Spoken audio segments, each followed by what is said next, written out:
god. Right, that one's there. Oh my god. Don't tell me I lost my other shoe already.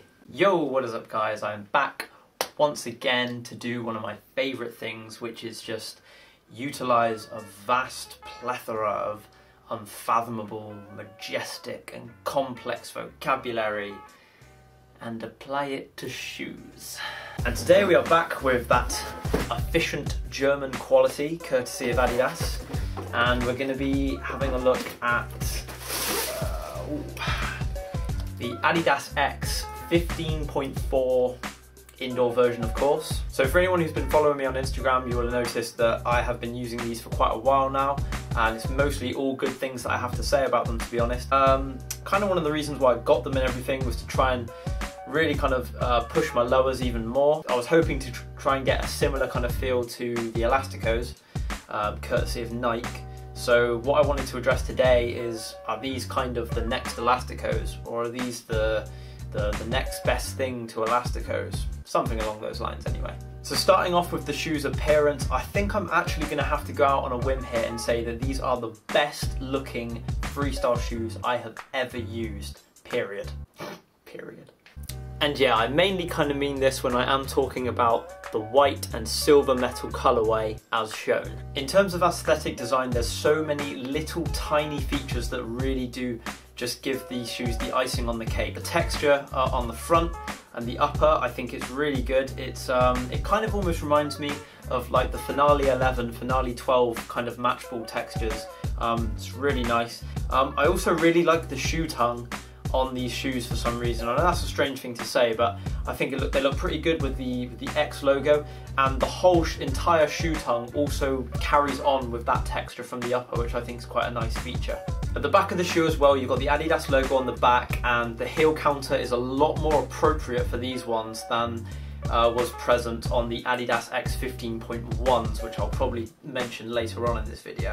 Now, while it's all good me sitting here expressing how once I first laid eyes on these shoes I finally understood what all the love songs on the radio were about, it's obviously important for how do they actually perform for freestyle. So I got these shoes for Christmas, and really I was just hoping that they would feel and perform like Nike Elasticos. Okay, so here comes the part of the shoe review where I weigh the shoe, but you might just have to bear with me on this one. A little bit different, because just like a lizard that has just shed its skin, there was a distinct lack of scales, so I had to make do.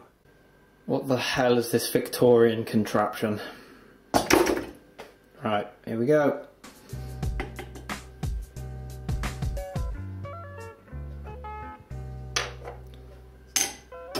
Ooh. Interesting. Oh my god, this is taking forever. Oh. Yes! So that's 230 grams. So actually probably not quite as light as some of the Elasticos which I've done before, but bearing in mind like there's like no wear away on the sole, it's probably about accurate, and even at 230 grams you don't feel weighed down by these shoes, put it that way. So to be honest, for lowers, I am utterly delighted by these shoes. But once again, these shoes really did follow the kind of typical trend of a futsal type shoe, where it took me roughly about 3 days of absolute hell just to break them in and get used to them. But once I got used to them, you notice that the material on the upper, it softens up really nicely. Yeah, the touch for lowers is really nice. Grip's obviously important, and these are a good level of responsiveness in my opinion, and stuff has been popping up pretty good. And so actually, I'll just say it now, that one aspect that these shoes really do utterly kick Elastico butt is comfort. I think these shoes were far, far comfier. The soft-ish heel counter at the back, you've got the mesh material in and around the inside of the shoe, and the shoe tongue, the lace tongue, is it's very non-intrusive. I don't know why, it just feels very, very comfortable. It's very, very thin, and although the Elasticos were kind of renowned for giving you that super close to the foot feeling, like around the ankle and the front of your foot, These ones might not do that as much, but these shoes are so damn comfy. Like for a futsal type shoe, for a shoe that's always going to be like hitting the floor and everything, they're good. They're really, really good.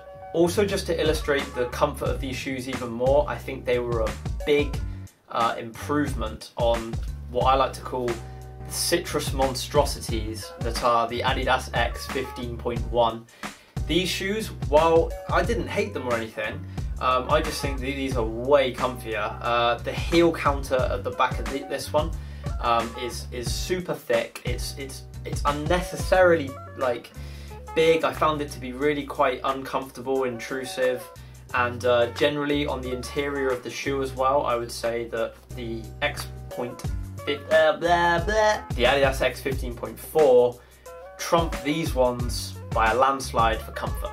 Now, while for me personally I've kind of come around to the conclusion that I just outright prefer Puma shoes for sits, that doesn't mean that these shoes are completely unusable for sits at all. It's just a different shape, a different design that you will have to get used to. But similarly, because of their shape and everything, you can be very kind of precise about the touches that you do. I was kind of surprised actually by how decent these shoes are for slap type moves. I don't know why. I guess I'm going to attribute it to the texture on the upper. I think that definitely plays a part, and that's been better than I expected for a futsal type shoe anyway. I mean, if you're crazy good at them, you can do them, but generally speaking, yeah, same kind of trend. Futsal type shoe, sole variations, not really doable, and definitely not as doable as in Puma shoes or the Kedo 6. Now then, a note on the price. I believe that when I got these, they were valued at £32. Shut up and take my money! And to be honest, I think that's pretty darn good value for money for a futsal type shoe. You kind of get what you pay for, because a note on the durability, I mean, I've only used these once outside of the lovely studio that I train in now, and as you can see, the grip has held up fantastically, really, really well. On the upper as well, they've kind of retained their shape. They just don't look very tarnished or damaged, and that's because I know that that's because I've been training indoors. So would that £32 worth do the same for you if you were training outdoors? I can't comment. Ugh. But if you do fancy bagging yourself a pair of these, you'll be pleased to know that these actually are true to size. So I'm a size 8. Yeah, I know, it's not the biggest. So these are size 8 as well, and that makes life a hell of a lot easier than having to experiment with all of the Puma sizing. So overall, in answer to my question of, are these like the next Elasticos? I would have to say yeah. I would have to say honestly, if anyone is out there and you're struggling to get a pair of Elasticos since they've discontinued them, and you're kind of just missing that Elastico type feeling, I genuinely feel that these are the closest you can get.